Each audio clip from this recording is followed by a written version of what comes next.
Welcome to the Indie Film Hustle Podcast, episode number 360. Hell is empty, and all the devils are here. William Shakespeare. Broadcasting from the back alley in Hollywood, it's the Indie Film Hustle Podcast, where we show you how to survive and thrive as an indie filmmaker in the jungles of the film biz. And here's your host, Alex Ferrari. Welcome, my Indie Film Hustlers, to another scary episode of the Indie Film Hustle Podcast. I am your humble host, Alex Ferrari. Today's show is sponsored by filmtools.com. Since 1996, Film Tools has been Hollywood's one-stop shop for all things production. No matter what your filmmaking needs, Film Tools has you covered when you need gear for your next shoot. Anytime I need anything really quickly, I go to Film Tools. They always have every single kind of production nugget and thing that I might need, no matter how small or big it is, they definitely have it. And this week, Film Tools is offering the Indie Film Hustle Tribe 5% off all purchases at filmtools.com. Just use the coupon code IFHPOD. That's IFHPOD at the checkout at filmtools.com. The show is also sponsored by my new book, Rise of the Filmtrepreneur: How to Turn Your Independent Film into a Money-Making Business. In it, I discuss how to actually create the filmtrepreneur model and how to make money with your film or films and do it again and again so you can actually build a successful career and business. So if you want to pre-order the book, head over to filmbizbook.com. That's filmbizbook.com. Now, guys, today we are completing our Halloween week with our guest today, Cody Meirick, who is the filmmaker behind Scary Stories, the documentary. Now, this documentary is based on the wildly successful Scary Stories to Tell in the Dark, and it is a very, very popular IP or intellectual property that no one had really done anything with, and no one had ever really done a deep dive into the history, the lore of how these stories came to be and the popularity behind them. And it's only, it's one of the most banned book series of all time because of the scariness of them, honestly. And Cody decided to put a documentary together, and it just so happened that Guillermo del Toro's produced narrative version of that also came out this past summer as well. So the timing was perfect. It was absolutely perfect. And in this episode, we talk about how Cody's selling his film, how he's able to create a product for a niche audience, how he was able to reach that niche audience, get them excited about the project, and his strategy on not only how he made it, but how he's really just getting it out into the world and monetizing that audience and providing value to that audience. So without any further ado, please enjoy my scary conversation with Cody Meirick. I'd like to welcome to the show Cody Meirick, man. Thank you so much for being on the show, brother. Thanks for having me. Appreciate it. So we're going to talk about your documentary, Scary Stories, today. But first and foremost, man, how did you get started in the film business? Sure. So I started. So I was always the creative type, and for a long time I wanted to be a writer. I guess I've thought back and realized back in my 20s, I spent wanting to be a writer, a novelist, right? And it's because I always had this creative side. And then around the time I turned 30, right before, I moved to Chicago, got a job with an education nonprofit where I work to this day, running a website. And nowadays, a lot of times running a website often involves creating content. And in this case, creating media, creating videos, web content, instructional videos, that sort of thing, right? And so I kind of learned a lot over the course of time working there, becoming a halfway decent editor, telling a story in 3-minute chunks in some respects. And so I got a certain amount of experience there. And at a certain point, about 5 years ago, I decided, you know what? I have a lot of the tools and the know-how and that sort of thing to do a film, a low-budget film, and it's going back to this kind of creative side. And so I needed and a documentary really made sense. Essentially what I do is make 3-minute documentaries in web form, putting on a website. And so a full-length documentary made a lot of sense. I wanted it to be marketable. I wanted it to make sense. I also wanted it to make sense for me to do it. Having from an education nonprofit, talking about, and also with degrees in literature and that sort of thing, children's literature made a lot of sense. It also, first and foremost, I always would recommend, if you're going to spend the years to get off the ground your project, then have it be something you're interested in, have it be something you're passionate about, that sort of thing. And so this idea to do a documentary on this particular title made a whole lot of sense for me. And so, at some point you commit and you say, I'm doing this. It's exactly. Like you've done all these plans and so on and so forth. And but at some point you just like put it out there. Guess what? My name is Cody Meirick, and I'm making this documentary, and it has fits and starts over years, and documentaries definitely can, because you can kind of piece together interviews and other things over time, and so that's what I did. So it was I've been saying 5 years. Most of it happened over the course of 3-ish years, but then you can add on, taking it to some festivals, finally getting distribution, so on and so forth. So the whole process from get-go to beginning was basically 5 years. Nice. 5 years. So that's a long time to be on a project. So I'm assuming you're not doing this 24 hours a day, 7 days a week. I'm assuming you have your this is a side hustle at this point. No. I mean, the job I said I got about 10 years ago here in Chicago, still there. Okay. It's developed. The website has really grown, and I've helped it to grow, and we've taken it in different directions. But I'm still doing that to this day. Yeah. Very cool. Now you made a documentary based on the very, very popular Scary Stories franchise, which is almost it's like a Goosebumps. I think they're only behind Goosebumps as far as sales are concerned, correct? Yes, and the interesting thing, I did interview R.L. Stine, the author of Goosebumps, and he's kind of my celebrity. I definitely have some other fairly well-known people, but R.L. Stine's the one where it's like he's the Stephen King of the children's, children's literature. Everyone's pretty much heard of him, so he's a celebrity, right? And so, but these are a little bit different than his, because R.L. Stine's been interviewed about 1 million times.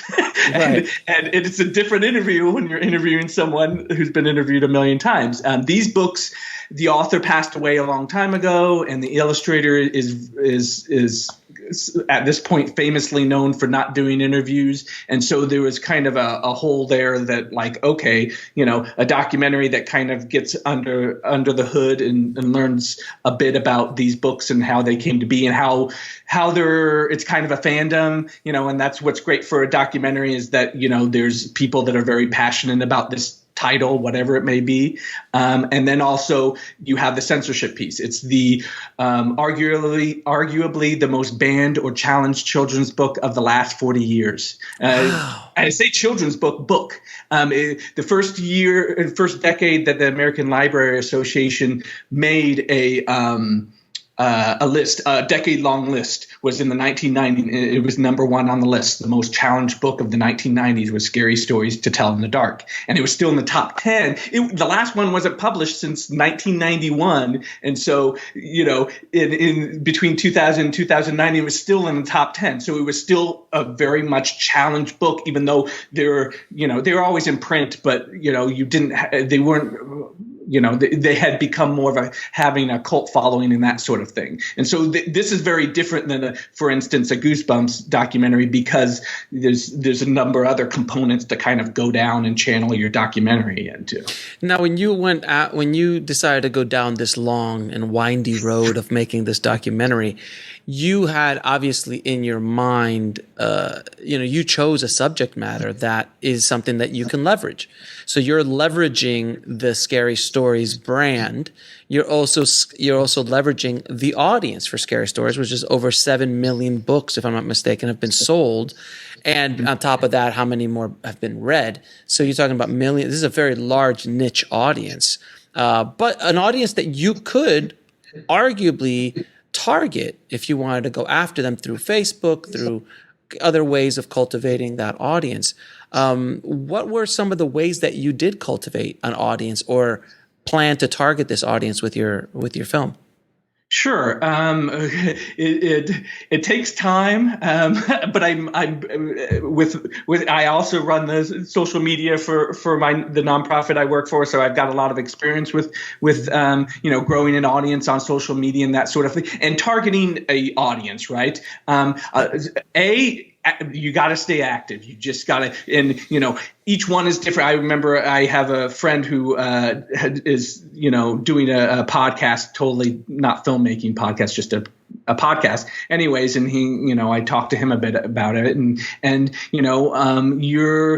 you're still, no matter what, you're attaching yourself to a niche audience, and so you want to have a avenue and all the different platforms you're on to be constantly pumping out fresh stuff that people can like, people can share, so on and so forth.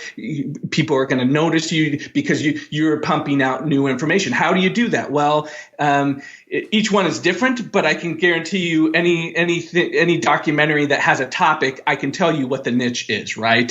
What's the one you usually use? Vegan chefs. Yes, the vegan chef. Yes, vegan chefs. Well, there you go. I mean, you wouldn't want a documentary topic that's just food. It's way too broad. You're competing with websites and social media that it's shows and networks.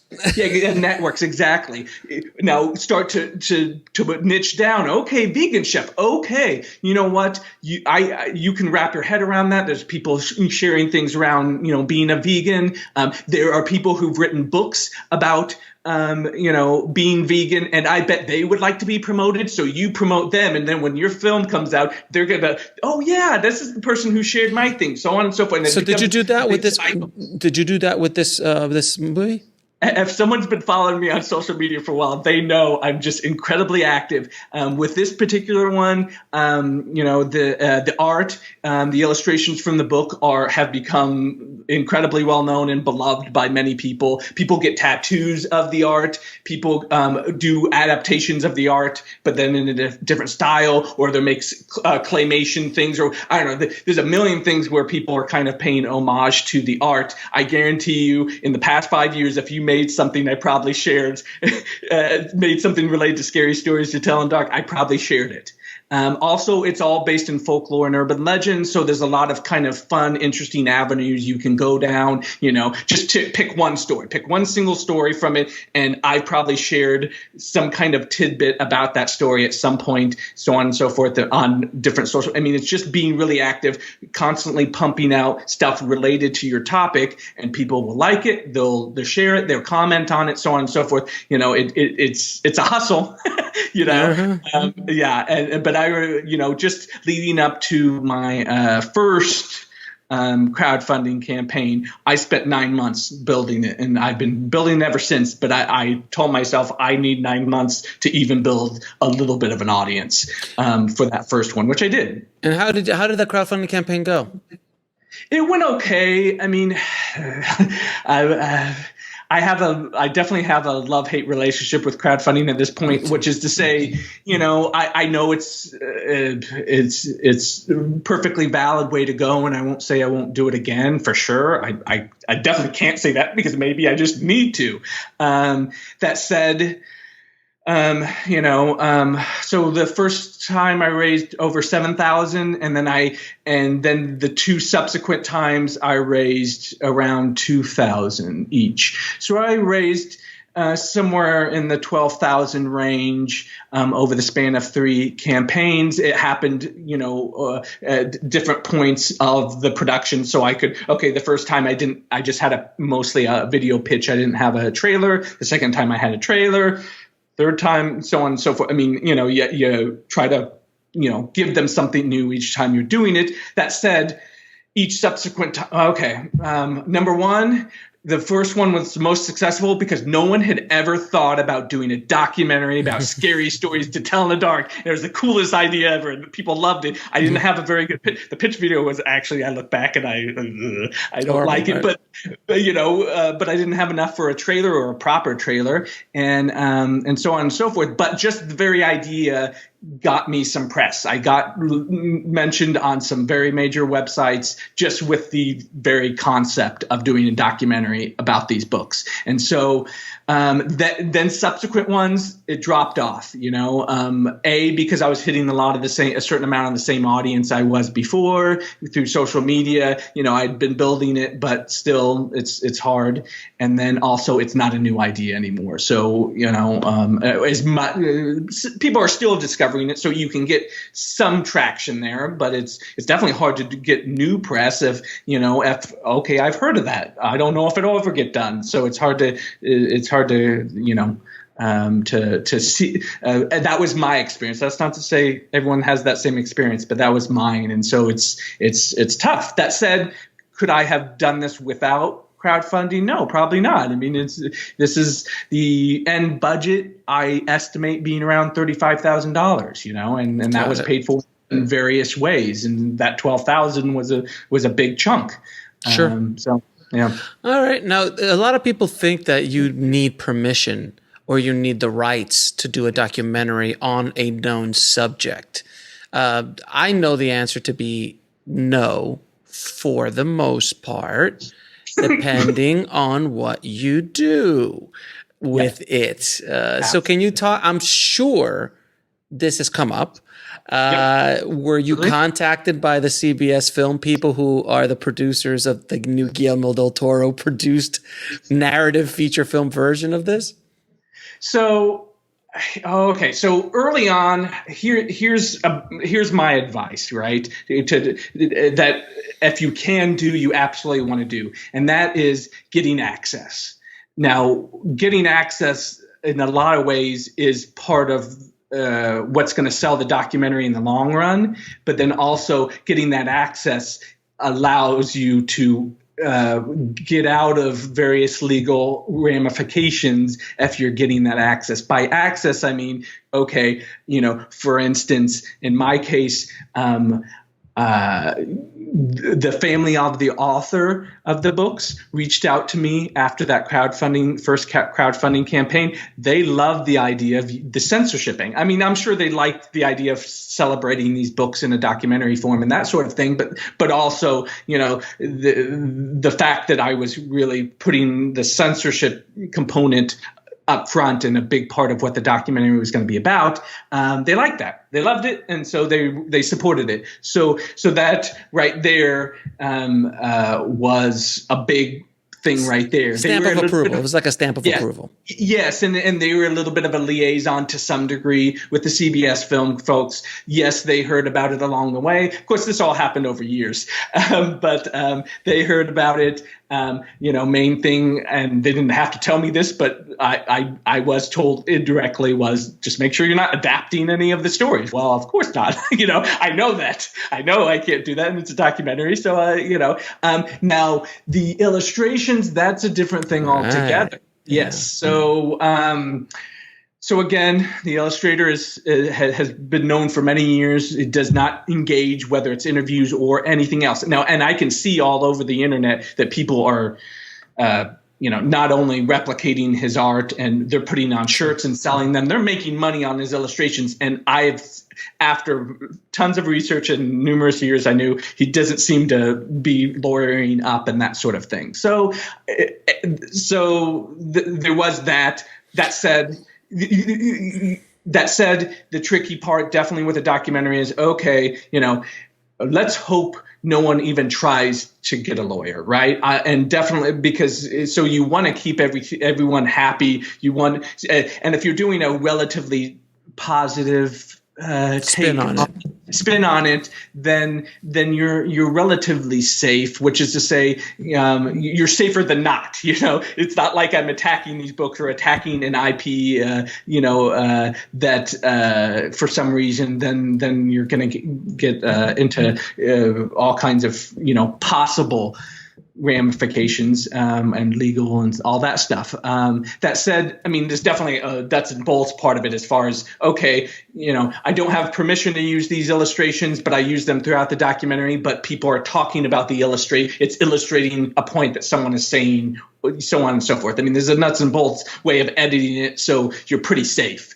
That said, you're still going to end up giving it to a lawyer at the end and saying, here, watch the whole thing. How much risk am I taking on? Right. I do, and you, yeah, I mean, one thing I would recommend is, if you can, especially with a documentary, it's a bit easier, get a fiscal sponsor.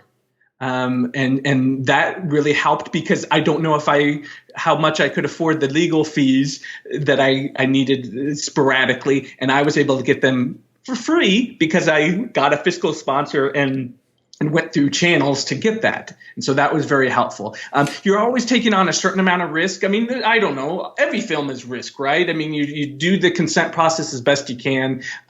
Documentary, you're definitely lessening your risk all along the way by doing proper consents and so on and so forth, and jumping through hurdles and getting certain things signed from certain people and stuff like that. That said, I was told by another documentary filmmaker some time ago, I mean, legally speaking, you can get away with a certain amount of seconds, and it's probably not going to get any traction, anyone trying to say you can't show that. I mean, if it's brief enough, and again, you can wrap it in, like the fact that people are talking about it and you're showing something, that's illustrating their point and that sort of thing. Yeah, there's something called fair use, and there is a certain amount of that. But there's a film that I always bring up is Room 237, that documentary about Stanley Kubrick.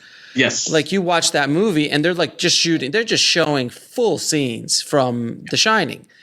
Complete, and they're actually not even showing full scenes of The Shining. They're showing full scenes of Eyes Wide Shut, and they're using it to demonstrate something else. But and that movie didn't get sued, and I know it wasn't in a positive light. I mean, it made Stanley into this kind of recluse, crazy conspiracy theorist kind of thing. So it wasn't a positive spin on the film, on Stanley, on anything. So, and you could see the very first thing that said, okay, this is not sponsored or approved by anybody at Warner Brothers, anybody at this or that. But it got made and got released in a large way. But the one thing that they do in that movie is they never show a clip of a movie without someone talking underneath it. It's never like they just show a scene from The Shining. Like, they didn't do that. They basically always had someone talking under it. So it's all about how much you want to kind of go after it. How much. I mean, and that's what you learn about fair use. There isn't, if you're looking for some kind of rule, hard and fast rule, you're not going to find it. It doesn't exist. The hard and fast rule is get a lawyer and talk to them along the way, or definitely, when it's finished and you have a cut of it.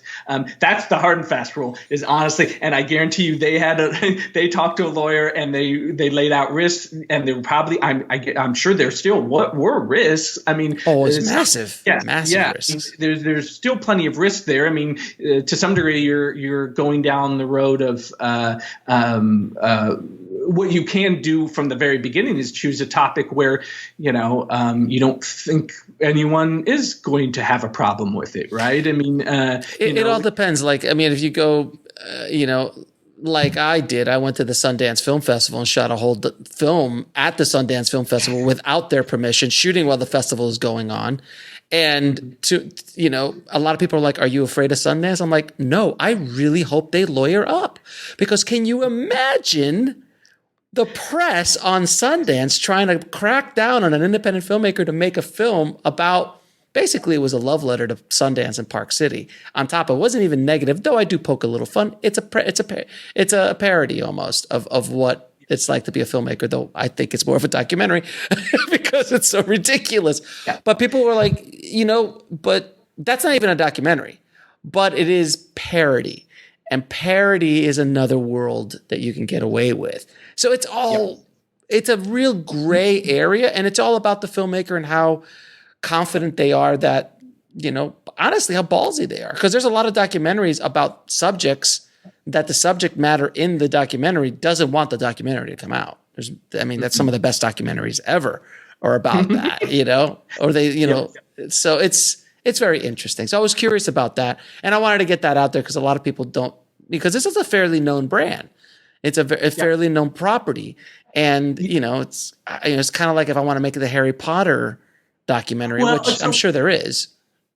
What I've talked about a little bit is this idea of early on having a plan for taking your documentary out of the realm of being a fan film. Okay. Mm-hmm.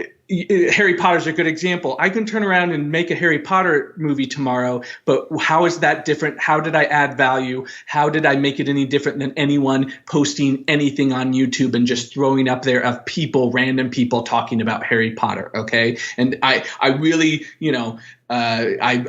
there's a glut of movies in general, but there's a glut of documentaries. Nowadays, everyone and their brother has a documentary about every topic out there, right?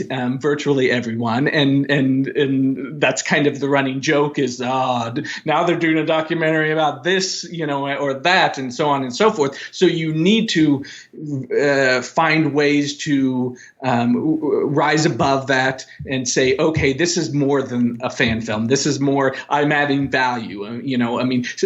Celebrities. That's the go-to. If you can get some celebrities, great. Interview them. That's value because people like to hear celebrities talk about, whatever it is. B, access. Like I was saying earlier, if you have access to the story, a documentary that was making the festivals around the same time I was going around is a documentary about Monster Squad. Yeah, that's great. It's such a great cult favorite, right, of the 80s. And, but there's a lot of cult favorites. What set that apart? It was one of the kids in the movie doing the documentary. So he immediately had access to the quote unquote official story of that movie. So that I'm not going to turn around and make a movie about Texas Chainsaw Massacre tomorrow because I have no access. And how do I make that any different? Yeah, wasn't it like that other movie, the worst movie ever made? Or it was about Troll 2. Yes, exactly. And it was one of the people that were in it, So amazing. That, by the way, anyone who has not seen that documentary, it's so much better than the movie. I can't even tell you. Yes. I actually felt when I saw Troll 2, because I saw the documentary, then I'm like, well, I got to go watch Troll 2. And then I watched Troll 2. I felt a little bit of myself die inside. It was that bad of a movie. Yeah. Like, I love The Room. I can watch The Room all day. Yeah, and especially with a group of other filmmakers, it's even better. But yeah. Okay, so what was the distribution plan for the film, and what kind of window strategy did you have with it? So I had, I definitely, I did what you probably preach not doing, which is to some degree, hope for the best sort of thing. Go take it every step of the way. Take it to a few festivals. I didn't go to a ton of festivals because I do think, unless you're getting in the top 5 or 6, then you can definitely spend way too much money touring around trying to go to festivals. But I did a few, and then that resulted in several distributors being interested right around the same time, 3 in all, and they're all smaller distributors. I mean, there's a lot of them, right? And so that was very interesting and also very helpful because not that I'm going to go into detail here, but I did get to see kind of the quote unquote deal for several different of these smaller distributors, and that was an experience in and of itself. Just so I can kind of see, as much as you read here and there about it, it's still hard because even what you read sometimes are, examples of, I made a small movie, it was $1 million. Well, that's a different level, right? I want to read about the people who made their film for in the 30, 40, 50, 100 grand. Yeah, exactly. Yeah, and so you didn't make it for 5,000, so you do need to make money, and you have a little bit of debt, or you maybe are paying people on the back end a little bit here and there, and so on. So you need to make a certain amount of money. That said, you don't need to make $1 million or $500,000 or anything like that. So anyways, so that was a useful experience for sure. Kind of seeing the different distributors interested and seeing a few deals, and I went with one of them for various reasons. And yeah, as far as I kind of knew. I mean, inevitably, a distributor contacts you. Okay, let's look at their library. Let's do some research. Let's figure out. Okay, here are the other titles. Is how different and similar are mine compared to others.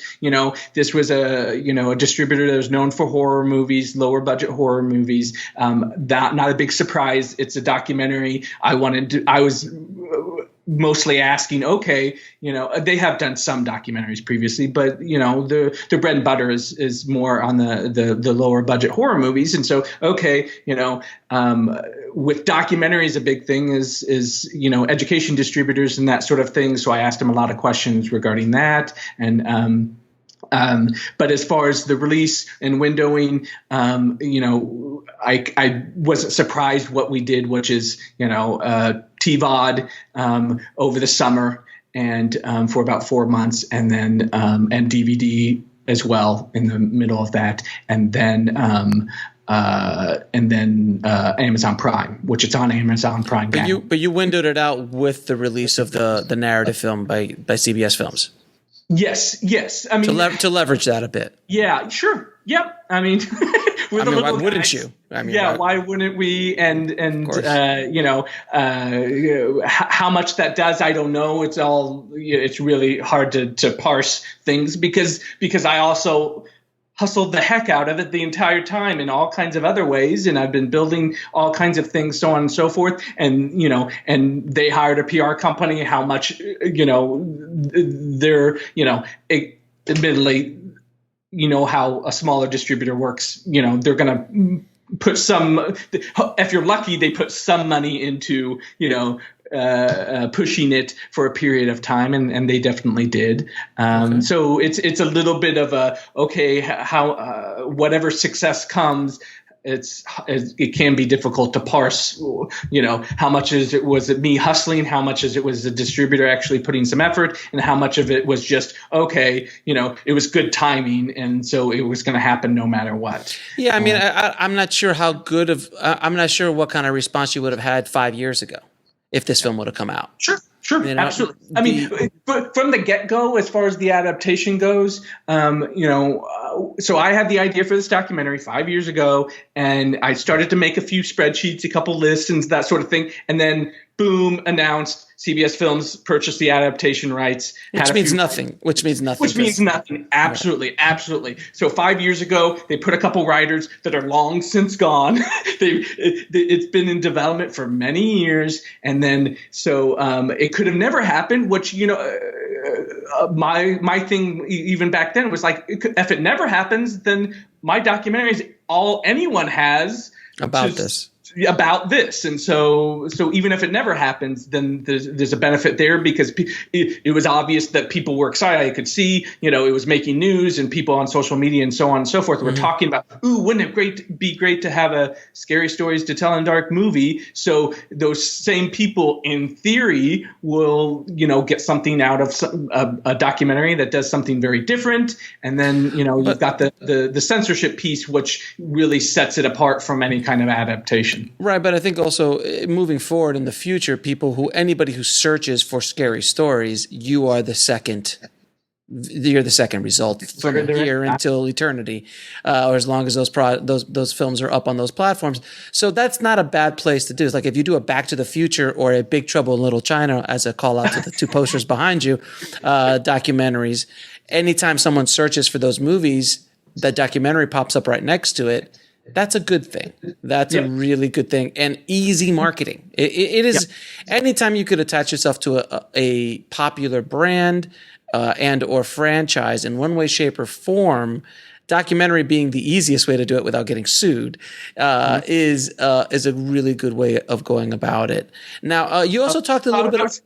I was just going to say. I mean, one thing I'd also recommend, I mean, if you can, and not all documentaries do this, but if you can, attach some kind of cause behind it. I have, these are the most banned books of the last 40 years, that sort of thing. Good point. Anytime, like if there's if it's a movie, okay, was it a black filmmaker? Was it a woman filmmaker? Was it back when there weren't many of those, or was it this? I mean, I don't know. This each one could be is 1,000 things. Yeah. Yeah, it could be 1,000 things, but if you can add some kind of emotion to it in some way, some kind of cause in some way, shape, or form, I think that packages it so much better and says, okay, there's a reason for this documentary to exist. Because I think from the get-go, you have to make that argument. You have to say, why make this documentary? And so you have to, punch people in the face with the fact that there's a very important reason for this documentary to exist. And so attaching that cause is it's very helpful, and it also expands your audience. So people listening, you have a niche audience of people who like scary stories, but then all of a sudden you've got a whole brand new spill-off audience, which is just people who are interested in the concept of banning books or the subject of banned books and censorship and all that. So that's a whole other group that you can target, which is arguably fairly niche and arguably something that you could focus on. Whether they're going to want to watch a movie about scary stories, who knows?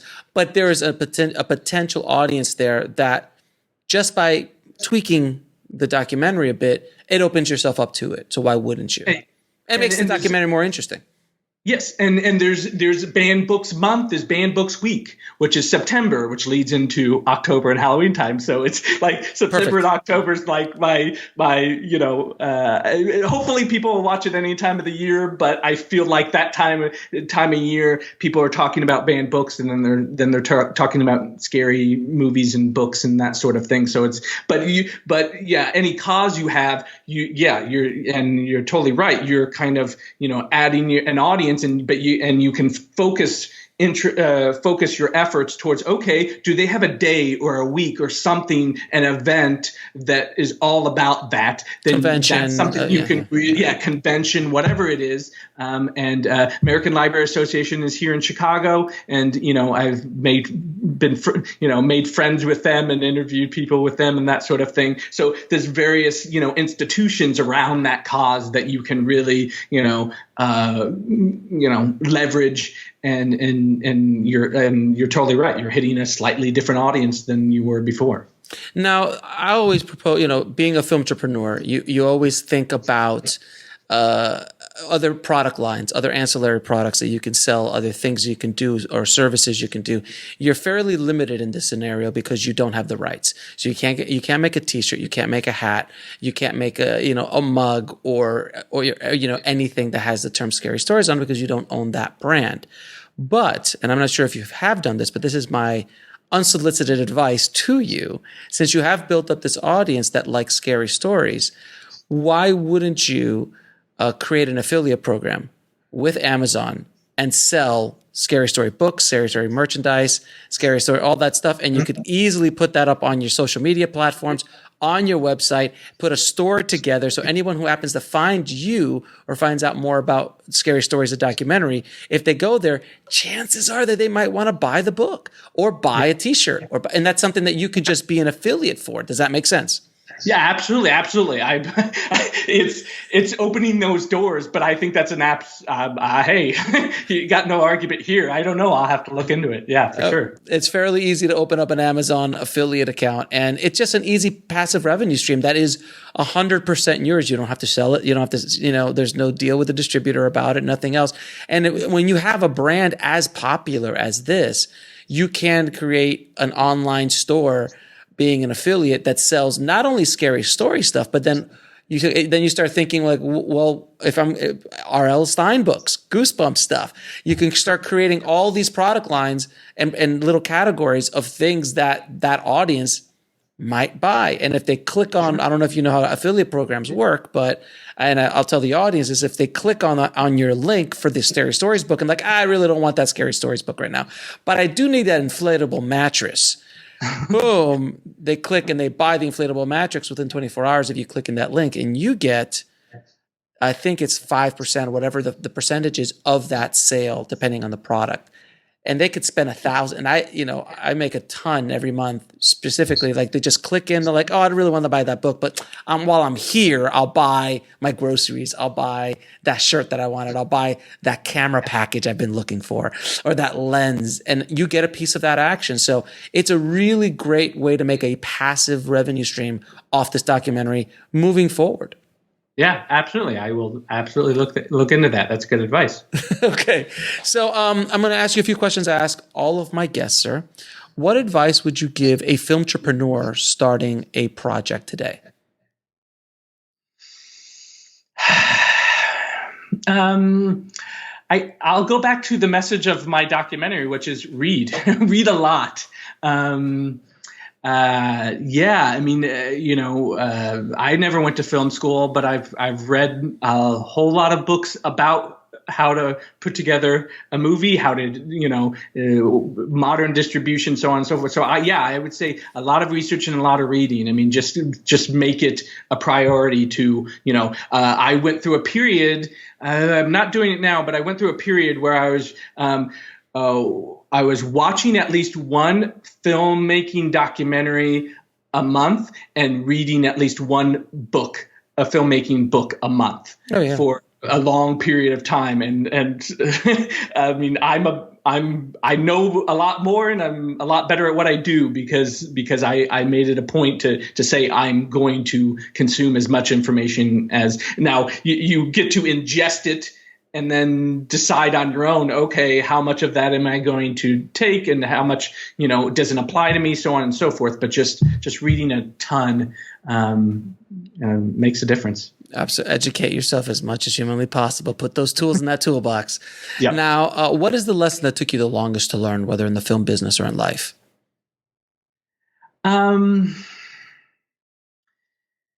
I would say that it is a hustle and it's an ongoing hustle. And so I've gotten in a certain mentality sometimes, and I think we're all guilty of it, of planning like crazy and getting everything prepared. It's like, building a plane because you're about to go off a cliff and you think, okay, I'm going to go off that cliff. It's just going to fly and sail and the job is done and voila, I mean, I feel a little bit like I did that in my first crowdfunding campaign where it's like, I put so much into that and I read so many people say it's just, it's like a second job for an entire 6 weeks or month or whatever you do it. You are going to hustle,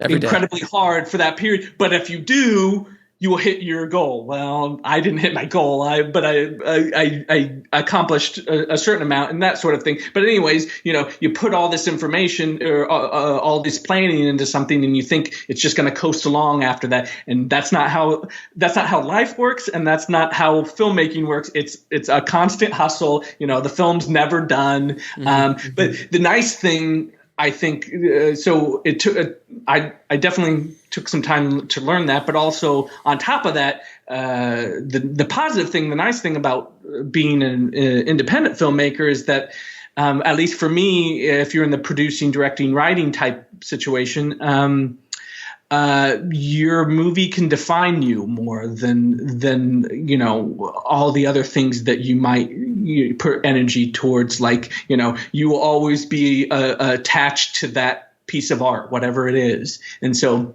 I mean, I really like that. I like, at one point I wanted to be a novelist, but it was a similar thing where it's like you put it out there in the world, and that's part of what defines you. And if you hopefully you really liked it, then it's always out there,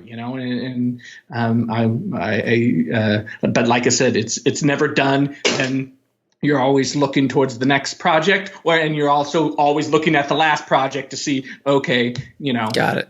How is it doing, And now, 3 of your favorite films of all time. One of them I'll probably have to choose a Charlie Kaufman movie. Mm-hmm.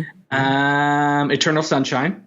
Oh, cool. I love adaptation. Adaptation is one of my favorites. That's my number 2. If you caught me a different day, I might say adaptation, but today I'll say Eternal Sunshine. I'll probably go with it's a little cliche, but I'll say Shawshank Redemption. Well, I mean, if you've listened to the show, you know that's obviously the greatest movie of all time. Yeah, I mean, but it's almost cliche because if you don't love that movie, you're dead inside, and I can't speak to you. I mean, It's obviously. Yes. And then the third, I will go with What Dreams May Come. I love that film. Yes, I mean it's depressing as all heck, but nowadays even more so. Yes. It's that's a movie, and for people who haven't seen that one, that's the one with Robin Williams about suicide and death, and it's rough. It's a rough. In hindsight, it's a rough movie to watch now, but it is beautiful, stunning. It won the Oscar for best visual effects. It was basically like a Renaissance painting. The whole thing was like a Renaissance painting. It was just gorgeous, beautifully done. Good choices, sir. Good choices. Now, where can people find you and find the documentary and find more about everything? So you can definitely find me website and social media is mostly Scary Stories Doc. Mm-hmm. And so you can definitely find me there. Giant Thumb Studios. You can find the website, that separate website. And as far as the documentary, it's on Amazon Prime right now, and it's on all the major VOD. It's on DVD. So you can definitely Google Scary Stories to Tell in Dark documentary. It's all over. You'll find reviews. You'll find all kinds of stuff. So it'll be the first thing you find. Little competition when there's no other one. So that's a good thing too. Yes. You are in as what I like to call the blue ocean, where there is not a lot of blood in the water. So very good, my friend. Thank you so much for coming on the show, brother. I really appreciate it. Thanks for having me. It's fun. I want to thank Cody for coming on the show and sharing his experience with the tribe today. Thank you so much, Cody. If you want to see this documentary or get links to anything else we talked about in this episode, please head over to the show notes at indiefilmhustle.com/360. And if you guys are listening to this on Halloween, please have a safe and fun Halloween. Go out there, get some candy. Don't get too crazy.